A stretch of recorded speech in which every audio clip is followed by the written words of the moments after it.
Eu vou passar... O meu avô sempre falava uma coisa interessante, que só houve uma guerra. Eu era criança, não entendia muito. Mas, de certa forma, ele tinha um pouco de razão, porque a Primeira Guerra terminou muito mal. Né? Em razão disso aí, nasceu o Partido Nazista e que começou toda aquela confusão da Segunda Guerra, ou seja, tivemos apenas 20 minutos de trégua, 20 anos de trégua entre duas guerras.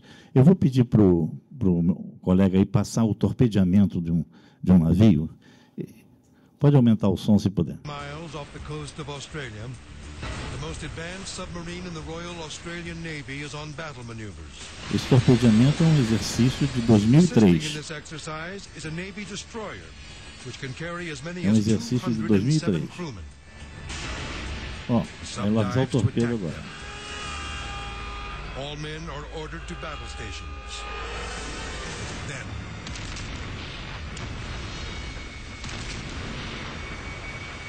an enormous blast rips through the 2,000-ton battleship. The smoke clears, revealing that the destroyer has been blasted in two. But there are no casualties, because no one is aboard the giant naval craft. This is a torpedo launch test, and the target is a 30-year-old decommissioned O ship. inglês está um pouco baixo, né? Mas isso foi na Marinha Australiana. Lá. Isso foi um exercício, né? Esse navio foi colocado ao fundo propositadamente. É evidente que o torpedo é um torpedo de 2003, muito mais forte do que o de 42.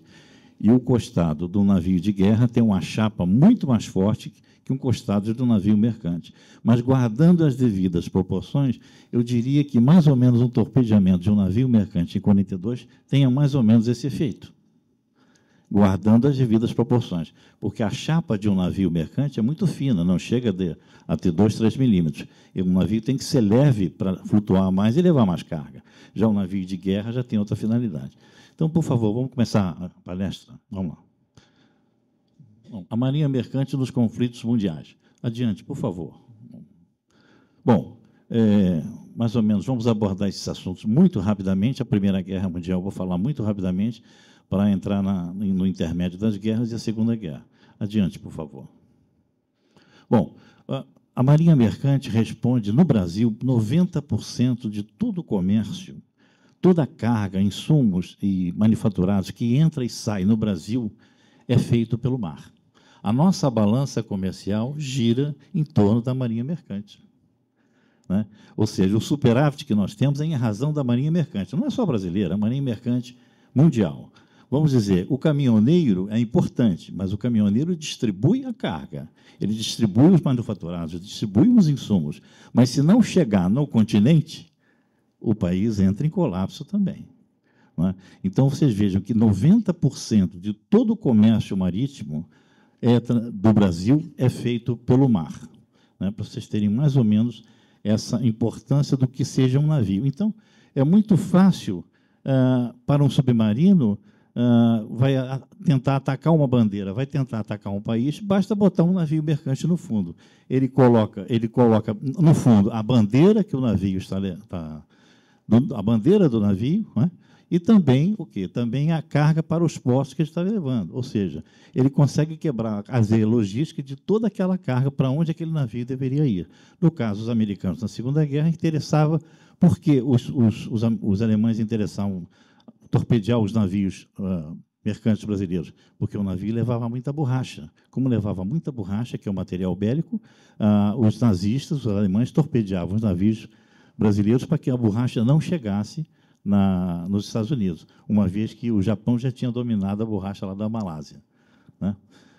Bom, recentemente vocês podem ver que quando acontece alguma guerra, algum conflito, alguma tensão, sempre o navio mercante é visado, se não um canal, no caso Suez, que já foi fechado justamente por questões de tensão, conflito ou guerra. Adiante, por favor. Bom, aí está um histórico, mais ou menos, que eu mencionei sobre o canal de Suez, né? E os navios são sempre monitorados. Hoje, mais do que nunca, né? Existe um sistema chamado Lerite, que você aqui do Brasil pode acompanhar um navio que está lá no canal inglês. Hoje, não, o rastreio de um navio mercante é muito fácil no mar, porque o navio tem um transponder e o transponder manda mensagens e sempre o sistema Lerite pode captar a posição de qualquer navio no mar. Então, você veja, o navio mercante é sempre vulnerável. Adiante, por favor. Bom, a Guerra do Paraguai. Veja bem que já começou o navio Marquês de Olinda foi interceptado no Rio Paraguai e foi detido, que era o presidente da província de Mato Grosso, o coronel Frederico Carneiro de Campos. Já o Solano Lopes já começou a interromper o tráfego, o comércio no Rio Paraguai. Vocês vejam só que basta interromper o tráfego marítimo ou fluvial, você começa a gerar um conflito no país. Adiante. Olha como era o continente europeu em 1914. Adiante, por favor. Aí uma frase de um pensador francês. A experiência demonstra que a liberdade não basta para assegurar a igualdade, pois os mais fortes tão logo se tornam opressores. Adiante. Em 1914, já estava estabelecido um desequilíbrio geopolítico na Europa. Adiante. Não vamos nem entrar nesse caso. O estopim da guerra foi justamente o atentado do estudante sérvio Krabilo Príncipe, que ele assassinou o príncipe herdeiro do trono austro-húngaro e a sua esposa. Adiante. Aí está uma cena, uma foto antológica da ocasião, 1914, o atentado. Adiante. A Áustria declarou guerra à Sérvia. Adiante, por favor. Aí está toda a passagem de como é que foi o desenrolar, o desdobramento da Primeira Guerra. Adiante. O Império Austro-Húngaro declara guerra à Sérvia, a Rússia declara guerra ao Império Austro-Húngaro, a Alemanha declara guerra à Rússia, né? A França declara a guerra à Alemanha, o alemão declara guerra à França e a Inglaterra declara guerra à Alemanha. Começou a Primeira Guerra Mundial. Adiante. Participação do Brasil. Vamos lá, adiante, por favor. O Brasil declarou neutralidade na Convenção de Haia em agosto de 14. Né? O Império Alemão bloqueou as rotas marítimas para a Europa. O Brasil praticamente não ia para a Europa, mas tinha um navio que ainda ia. A primeira alfinetada foi o quê? Foi o navio Paraná. Ele foi torpedeado e afundado com 4.500 sacas de café, de toneladas de café, em abril de 17. O navio Paraná. Morreram 3 brasileiros. Por quê? Porque o Brasil, apesar de neutro, levava café para o inglês, e o inglês era aliado. Então, o Império Alemão não queria isso. Na Primeira Guerra, a gente fala império, né? E na Segunda Guerra, fala em eixo. Né? Bom, o Brasil rompeu relações diplomáticas com o Império Alemão em abril de 1917. Por favor. Olha, o Paraná, eu só falo a história do Paraná, foram 4.446 toneladas, mais ajustado aqui, de café. O navio foi torpedeado na costa francesa e morreram 3 brasileiros. Por favor, amigo. Aí está o jornal da época, pode passar.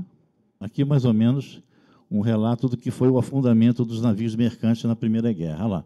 O Brasil rompeu relações diplomáticas com o Império Alemão, depois afundou mais 2 navios, o Tijuca e o Macau. O Macau é interessante, porque o comandante do Macau foi aprisionado no submarino alemão. O comandante do Macau foi aprisionado e não se soube mais dele, foi o comandante Saturnino. Foi um comandante mercante. Eles tinham, às vezes, a ideia ou a maldade de aprisionar o comandante do navio, porque o comandante sabia do destino, sabia de alguns segredos que eram passados para ele. Você sabe que todo navio mercante tem um envelope tango. O envelope tango é uma mensagem criptografada que, em caso de conflito, tensão ou guerra, o comandante vai lá no cofre e abre o envelope para poder proceder conforme as ordens superiores que recebe. Então, eles tinham, às vezes, por hábito, aprisionar o capitão do navio. E aprisionaram o comandante Saturnino, aqui nesse navio Macau, e nunca mais o comandante Saturnino foi visto. Ultimamente, lá em Belém, no centro de instrução Almirante Braz de Aguiar, o nome dele foi homenageado lá, agora em julho desse ano, comandante Saturnino. O Brasil, então, depois do aprisionamento do comandante e do torpedeamento do Tijuca e do Macau, o Brasil declara guerra contra o Império Alemão. Foi assinado em outubro, no dia 26 de outubro de 18, pelo presidente Venceslau Braz. E, além disso, ainda foi torpedeado e afundado os navios Guaíba, Aquari. Ou seja, foram 7 navios afundados. Por gentileza. Aí está uma foto antológica do presidente Venceslau Braz assinando a declaração de guerra contra o Império Alemão. Por favor. As Forças Armadas não estavam aparelhadas, então a Marinha ela estabeleceu a Divisão Naval de Operações, a DENOG, né, Divisão Naval de Operações de Guerra, comandada pelo Almirante Frontin, e a Marinha ficou de patrulhar justamente o cinturão de Gibraltar, Dakar e a Ilha de São Vicente, que fica no arquipélago de Cabo Verde. Adiante, por favor. O navio Maceió, que foi da Marinha, foi atacado, mas ele só recebeu alguns torpedos, mas foi atacado, mas não chegou não houve tripulação, não houve, né, um grande contingente veio a óbito, mas a razão maior foi pela gripe espanhola, né, o caso do navio Maceió, que ele foi atacado e depois foi fazer reparos. Mas na viagem de fretal ele sofreu outro ataque de menor gravidade. Mas o inimigo do Brasil mesmo foi a gripe espanhola, e os marinheiros sofreram bastante, o navio da Marinha de Guerra, por favor. Pode passar também a Resolução de Paris, pode passar isso também. Aí está a foto do final da Primeira Guerra, o do armistício, em 11 de novembro. Adiante. Outra foto, mais uma, por favor. O jornal da época. Né? O Kaiser se refugiou na Holanda, né? Porque na Primeira Guerra, o Kaiser, que era o imperador alemão, ele não atacou a Holanda justamente para se refugiar lá. Adiante, por favor. Aí está a linha do tempo, né? O imperialismo europeu, a Primeira Guerra Mundial, o atentado de Sarajevo, que foi o estopim da guerra. Aqui o armistício, isso foi uma rendição dentro de um vagão. Né? Justamente o Hitler, por vingança, depois fez com que a França se rendesse dentro do mesmo vagão. E em 1919, o Tratado de Versalhes. Adiante. Bom, o balanço da Primeira Guerra Mundial ocasionou 10 milhões de mortos, o triplo de feridos arrasou campos agrícolas, foram afundados 20 mil embarcações entre navios mercantes e navios de guerra. Você vê os navios mercantes como pagam muito pela guerra, por favor. Aí uma foto antológica do Tratado de Versalhes, que não foi bom para a Alemanha. A Alemanha foi muito prejudicada em razão do Tratado de Versalhes. Foi um prejuízo muito grande, porque ficou um exército limitado, a construção naval também muito limitada. Então, em razão disso aí, houve uma revolta, nasceu uma revolta justamente do Partido Nazista em razão disso, da Alemanha ser limitada. Ou seja, o Tratado de Versalhes não terminou bem a Primeira Guerra. E como a Primeira Guerra não terminou bem, provavelmente a trégua de 20 anos não ia ficar bem. Ou seja, essa trégua de 20 anos, como meu avô falava, não existiu. Foi só uma parada da Primeira Guerra para a Segunda, havia uma guerra só. Adiante. Isso é a Primeira Guerra, antes da guerra, olha só, antes da Primeira Guerra. Aqui está o Império Austro-Húngaro, o Império Alemão, Rússia, França, e a Itália aqui. Passa o outro agora. Olha como é que ficou. Nasceu a Polônia, né, Tchecoslováquia, né, a Hungria apareceu aqui embaixo, e aqui, na cidade de Danzig, que é a Gdynia, Gdansk, que os navios da Aliança escalavam muito lá, a gente docava no estaleiro aqui. Aqui que nasceu o chamado Corredor Polonês. Né? O Corredor Polonês é o seguinte, o sujeito da Alemanha tinha que passar para a Alemanha por dentro da Polônia. Então, os alemães que passavam ali eram hostilizados. Então, daí que nasceu a expressão do Corredor Polonês. Né? Por favor. Após a guerra foram limitados Iugoslávia, Polônia, Hungria, Tchecoslováquia, ao final da guerra. Adiante. Bom, os fatos marcantes entre o período das duas guerras. Tratado de Versalhes de 19, o crash da Bolsa de 29, o fracasso no sistema capitalista, a composição da União Soviética e o fortalecimento do Partido Nazista. Esses foram os fatos entre as duas guerras. Adiante, por favor. A Marinha Mercante na Segunda Guerra Mundial. Vamos lá. O Brasil declara neutralidade em setembro de 39. O navio Siqueira Campos e o navio Itaité, em águas brasileiras, foram abordados por navios aliados. O Itaité foi um caso interessante. Ele transportava, como o coronel falou aqui, falou do Graf Spee, ele transportava tripulantes do Graf Spee levando da Argentina para a Europa. E um navio inglês abordou um navio brasileiro, porque Nessa época, apesar da neutralidade, o Getúlio Vargas tinha uma inclinação tinha uma inclinação para, ele era mais germanófilo, né? Ele tinha uma inclinação para o eixo. Então, o inglês, sabendo disso, abordou esse navio. Ele estava levando tripulantes do Gaspee para a Europa. Ele abordou e recolheu os tripulantes do Gaspee aqui. Isso foi na costa de Cabo Frio, mais ou menos. O Taubaté foi o primeiro navio brasileiro atacado foi em 41. Isso aqui já foi em 41. E o primeiro brasileiro que morreu na Segunda Guerra foi um oficial mercante. O primeiro brasileiro foi o Francisco Fraga. É um oficial da Marinha Mercante, porque uma aviação alemã rondou o navio cumpria as regras de AIA, tanto navegava com luzes acesas e tinha bandeira pintada no costado, a bandeira brasileira, e a aviação nazista metralhou o navio e matou um oficial mercante. O primeiro a morrer na Segunda Guerra foi um oficial da Marinha Mercante. A Marinha Mercante ainda paga essa dívida. Depois do ataque do japonês à base americana de Pearl Harbor, o Getúlio Vargas ficou numa sinuca de bico, né? O que ele ia fazer? Ele tinha inclinação para o eixo, mas, em compensação, ele tinha que cumprir o Acordo Pan-Americano. Ele tinha que cumprir o TIAR, né? O TIAR, Tratado de Assistência Recíproca. Né? É o Tratado de Assistência Recíproca. Ele tinha que cumprir. Então, em razão disso aí, em 15 de janeiro de 42, aconteceu um grande encontro diplomático no Rio de Janeiro. De certa forma, com um bom discurso do ministro Oswaldo Aranha, que era o ministro das Relações Exteriores, e tinha o dom da palavra. Eu queria ter o dom da palavra e não consigo ter. Ele fez um discurso clamoroso, né?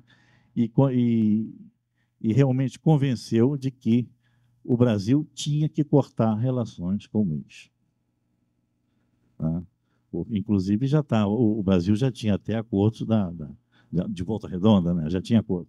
Então, o Brasil corta relações com o eixo em janeiro de 42. Então, já não estava mais neutro, né? Adiante, por favor. Bom, como não estava mais neutro, os navios Santa Clara e Cabedelo, na costa americana, desapareceram em condições misteriosas, né? Admitindo-se que tenha sido ação de guerra. Foi comprovado que o navio Cabedelo foi atacado por um submarino italiano. Adiante. Bom, aí começou os torpedeamentos na América Central. Vamos lá. Buarque foi torpedeado e a imprensa tomou conhecimento e divulgou. Isso tudo fora de águas brasileiras. O navio Olinda, depois, foi torpedeado também. Em seguida, o navio Arabutã. E eu tive a sorte de conhecer um taifeiro desse navio, que é motorista de táxi no Rio de Janeiro. Evidentemente, ele já é falecido. Mas eu entrei num táxi há 10 anos atrás e ele falou: o senhor é da Marinha Mercante? Sou. Eu fui taifeiro do navio Arabutã. Né? Mas isso há 10 anos atrás. Né? O Cairu, então, tem um caso interessantíssimo. O comandante do Cairu é o comandante José Moreira Pequeno. Ele só era pequeno no nome, mais grande no valor. O Cairu, o torpedo, como eu falei que a chapa do navio mercante é muito fina, o torpedo praticamente atravessou de costado a costado. Ele cortou o navio, o Cairu, ao meio. Muitos tripulantes morreram e o comandante José da Maria Pequeno não queria fazer essa viagem, e porque estava doente. Mas o que aconteceu? Ele não queria, mas ao mesmo tempo queria, porque não queria não queria se passar por um covarde. Então ele fez essa viagem. Não, eu vou fazer essa viagem, embora eu esteja doente, convalescente, eu vou fazer essa viagem. E fez a viagem. E o navio dele foi torpedeado. Quando estavam na baleeira é a embarcação salva-vida, né? Nós chamamos de baleeira. Ele estava num canto da baleeira, muito convalescente, não estava ferido, mas já muito doente, a temperatura muito baixa. Durante os sobreviventes, os náufragos que estavam ali na baleeira com ele, estavam descansando, ele se lançou ao mar. Ele, propriamente, por si só, se lançou ao mar. Achou que não valia a pena vamos continuar e dar um trabalho. O trabalho que ele ia dar para os demais ia ser muito grande. Somente 6 dias depois que os salvos foram recolhidos. Então, o comandante José Moreira Pequeno é um grande herói da Marinha Mercante. Ele se sentiu que não poderia ficar mais naquela condição, ele estava muito convalescente, então, durante um período noturno, enquanto todos estavam dormindo, ele se lançou, se escorregou da baleeira para o mar. A borda da baleeira arredondada foi até, de certa forma, fácil de se escorregar para o mar. Né? O navio, depois do afundamento do Cairu, veio o Parnaíba, o comandante Lira, que foi atacado, mas esse parece que não conseguiram afundar, o Gonçalves Dias, o Alegrete. O navio Alegrete era um navio escola da Marinha Mercante. O meu tio era comissário, terceiro comissário nesse navio. O Alegrete recebeu um torpedo nos porões de carga, porque os primeiros torpedos sempre eram dados em porões de carga, não eram avisadas as acomodações, eram avisados os porões de carga. E o segundo torpedo era justamente na Praça de Wagner.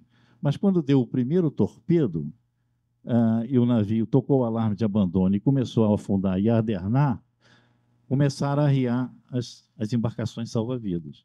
E a embarcação salva-vida, que nós chamamos de baleeira, toca dentro d'água, quando ela toca na água, os gatos de escape soltam e ela fica livre do navio. Mas o que ocorreu? Talvez por uma falta de manutenção, quando a baleeira bateu dentro d'água, ela não soltou.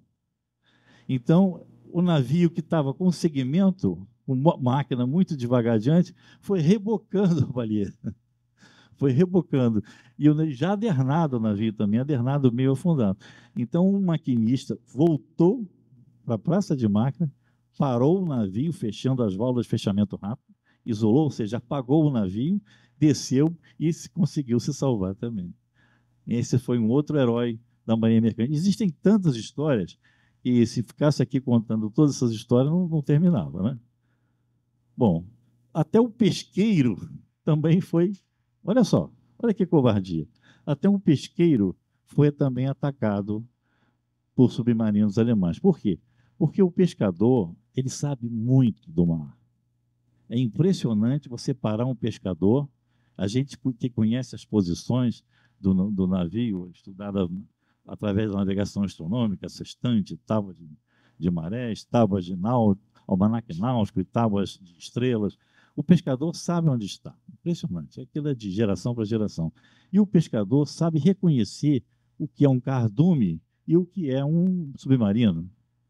Então, o pescador ele pode dizer, olha, aquilo ali não é cardume, não, aquilo é submarino. Ele pode indicar, ele pode orientar. E nessa ocasião, todo mundo já andava com medo. Então, o que fizeram os alemães? Bombardearam, não foi um torpedo, mas bombardearam um pescador desse. Bota só um canhãozinho que já bota o barco a pique. Né? O navio Pedrinhas também foi afundado. O Tamandaré tem um caso interessante também, com conto do oficial de náutica chamado Oswaldo. E acontece o seguinte: o navio mercante, hoje em dia existe uma porta de fuga embaixo do camarote. Todo camarote de navio tem uma porta de escape embaixo. Tem a porta de entrada no camarote e embaixo tem um escape. Por quê? Porque o navio trabalha, aquilo é aço, aquilo esquenta, e existem momentos em que você vai abrir a porta e você não consegue abrir, porque o navio está trabalhando. Aí depois você abre a porta. Quando ele folga, você consegue abrir. Isso acontece a bordo, porque o navio flexiona em momento fletor. Né? Então, o que aconteceu com o Tamandaré? No primeiro torpedo que o navio Tamandaré, o primeiro torpedo sempre era dado num porão de carga, porque não tinha gente lá. Pelo menos o alemão era mais solidário nesse sentido. Primeiro atacava um porão de carga, mandou um torpedo no porão. E o que fez? A porta do camarote dele ficou enjambrada.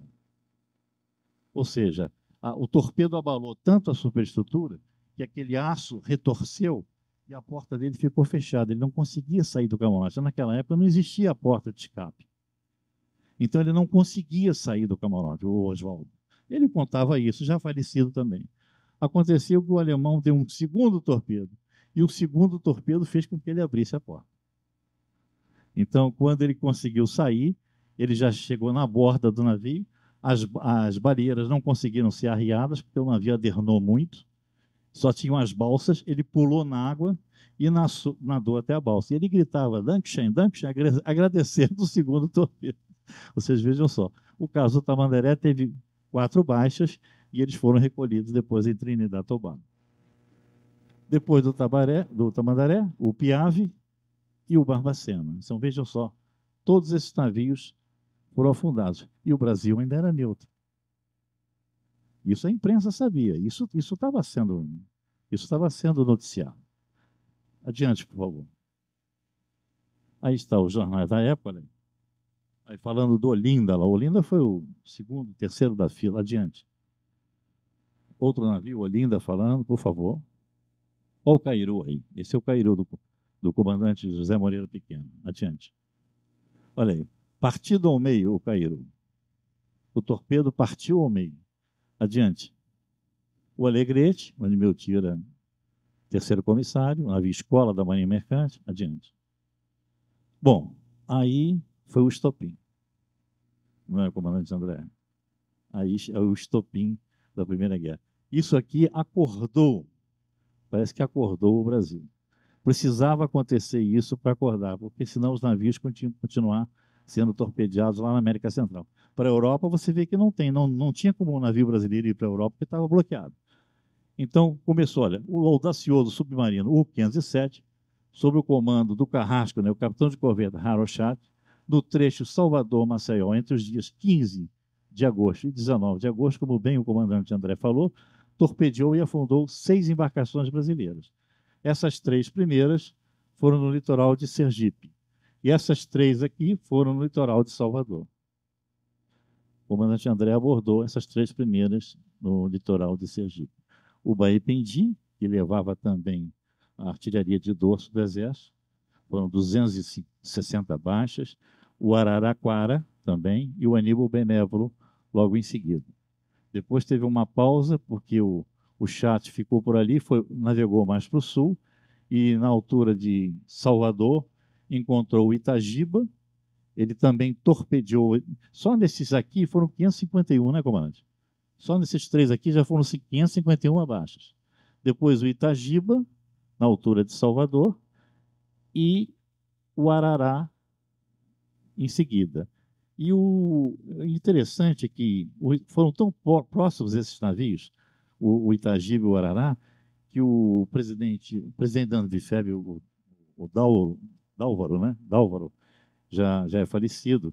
Ele foi náufrago no Itagiba, foi recolhido pelo Arará e foi náufrago no Arará. No mesmo dia, em menos de 6 horas, ele foi náufrago 2 vezes. Né? Um detalhe interessante também, que os náufragos do Itagiba foram recolhidos por um saveiro, né? Isso na costa brasileira.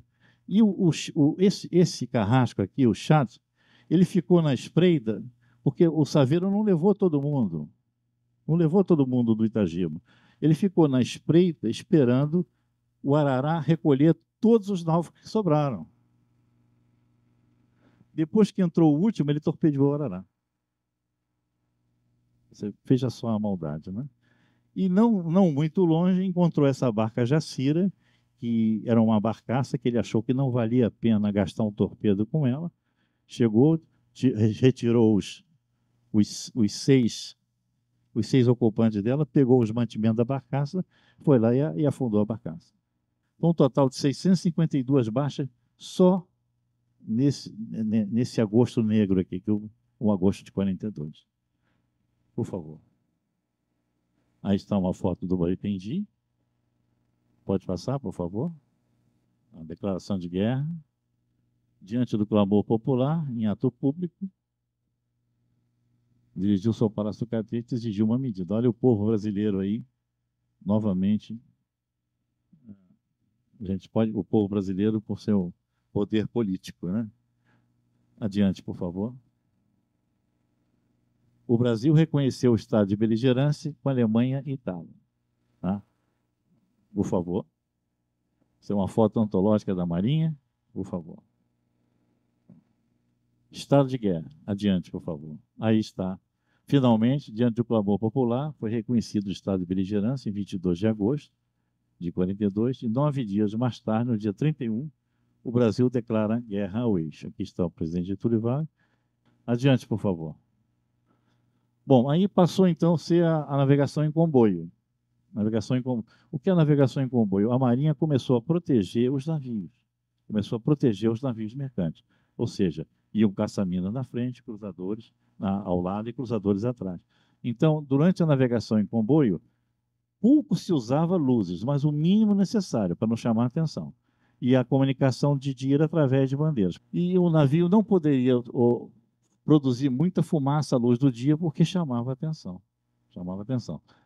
O interessante é que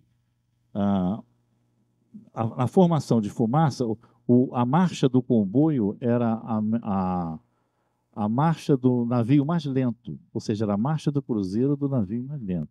E no caso, se não me engano, era 9, 8 nós. Mas o navio não podia produzir fumaça. Era o caso do Bagé, que eu vou contar mais adiante, né? A comunicação através de bandeiras, e foram efetuadas centenas de comboios, ou seja, a Marinha Brasileira defendeu cerca de 3.000 navios, não só brasileiros, mas todos os outros. O comboio seguia do sul, do Rio de Janeiro ao sul, para a América Central, e lá na América Central já pegava o comboio americano. Foi uma média de 98% dos navios foram salvos. Ou seja, se a medida de navegação em comboio fosse tomada mais cedo, com certeza não teríamos tantas baixas assim. Porque antes do estopim da guerra, ou seja, daqueles 3 navios em Sergipe, ou os 6 navios de 15 de agosto a 19 de agosto, serem torpedeados, 15 foram torpedeados, 15 foram afundados. E nenhuma medida foi tomada. Adiante, por favor. Bom, fora do comboio, né, Osório e Lages foi afundado no dia 27. Esse aqui, o navio Antonico, o Brasil já estava em guerra, né? O Antonico teve tripulantes, inclusive o comandante, metralhados nas embarcações salva-vidas. Tripulantes brasileiros foram metralhados nas embarcações salva-vidas, aqueles que se salvaram. O Porto Alegre, o Apaloide, então está ali o Brasilóide, o Afonso Pena. Olha só, o Afonso Pena é interessante, porque o Afonso Pena, o navio com segmento, as embarcações foram arriadas, e o navio com segmento e com hélice girando pegou uma das embarcações. Pegou os náufragos. O navio Afonso Pena. Né? O navio é o hélice, né? Na aviação é a hélice, né? Mas no navio é o hélice, o propulsor. Né? O Tutóia, o Pelotas Lloyd, o Bagé. Lembra que eu falei no comboio que não podia fazer muita fumaça? Né? O Bagé estava fazendo muita fumaça. Então, em razão disso, ao longe, no horizonte, é vista aquela fumaça toda. Então, o que fez? O comodoro do comboio pediu que ele se desgarrasse e navegasse bem junto à costa. Mas não foi suficiente. Quando ele se desgarrou do comboio, um submarino alemão foi lá no litoral de Sergipe. Então, foi mais um. Apesar do Bagé ter o nome do sul, foi em Sergipe.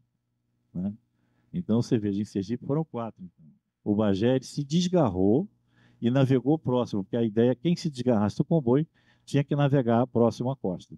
E o interessante é que quem morava no litoral, tanto em Sergipe e Recife, principalmente, eles pediam que quem morasse à beira-mar apagasse todas as luzes. Todas as luzes eram a luz da praia, tudo eram apagadas. Por quê? Porque o submarino, se a luz estivesse acesa, ele certamente ia ver a silhueta do navio passando. Entenderam? A silhueta seria vista. Então, eles pediam que o pessoal que morasse na praia apagassem todas as luzes à noite. E era mantido realmente tudo navegando a escuro. O comboio, quando tinha que fazer uma comunicação muito urgente, podia até usar uma luzinha ou outra, mas era uma coisa muito rápida, porque durante a noite ocorria um acidente, porque os navios navegavam juntos e sem ver o outro, sem radar, um às vezes abarroava o outro. Isso às vezes acontecia. Tá? E depois do caso do Bagé, foi o Itapajé ali, foi mais um. Adiante, por favor, amigo. O Campos também foi torpedeado, E o Vital de Oliveira era um navio da Marinha Mercante, com chapa muito fina, que foi utilizado pela Marinha de Guerra para transporte de tropas e foi torpedeado também e morreram 180 homens na Marinha de Guerra. A Marinha de Guerra teve mais 2 baixas, a corveta Camaquã e o cruzador Bahia, por questão de acidente. Adiante, por favor. Olha lá, está vendo como é que existe a possibilidade do hélice colher os náufragos? Existe a possibilidade, isso aconteceu no Afonso Pena, né? Adiante, por favor. Bom, a partir daí, a cobra começou a fumar. Na Marinha Mercante não tinha cobra para fumar, só tinha peixe. Mas a partir daí a cobra começou a fumar. Vamos adiante, então, por favor. Aí está mais ou menos os navios torpedeados. Parece que o professor Blasbeck também mostrou esse quadro também, né? Por que tem mais do que 32 navios? Porque muitos navios mercantes foram perdidos em razão de colisão com pedra, fugindo de um ataque, colidiu de uma pedra, enfim, e afundou. E foi dado como perdido também. Então, por isso é que tem mais navios. Mas aí está mais ou menos a ordem, 1, 2, 3, 4, até 39, né, dos navios perdidos, navios mercantes brasileiros perdidos da Segunda Guerra. Adiante, por favor. Bom, o balanço final. Os ingleses, 1.706 embarcações foram perdidos, os aliados, 1.432. Olha quantos navios ingleses foram perdidos, né? E os neutros, 1.184. Foi estimado um valor imenso de carga perdida, um poder econômico muito foi perdido muito dinheiro, muita carga. O poder econômico do Brasil caiu muito do mundo, enfim, caiu em razão da Segunda Guerra. Por favor. Está aí a minha biografia, que eu usei. Esse livro aqui é muito bom. O Brasil na Mira de Hitler, desse jornalista excelente. Adiante, por favor. Por favor. Agora, as palavras do almirante Guilherme. Elevemos o nosso pensamento em homenagem aos nossos bravos marujos, cujos restos mortais vagueiam o sabor das ondas, tendo apenas para lhe abençoar a última morada, o signo resplandecente do Cruzeiro do Sul. Mas seus nomes vão de viver para sempre no coração da pátria estremecida, e o marulhar constante das águas do oceano há de cantar eternamente suas glórias. Almirante Guilherme. Pode passar, por favor? Conclusão. A guerra torna estúpido o vencedor e rancoroso o vencido. É uma frase do Nietzsche. Tá bom? Para vocês, muito obrigado.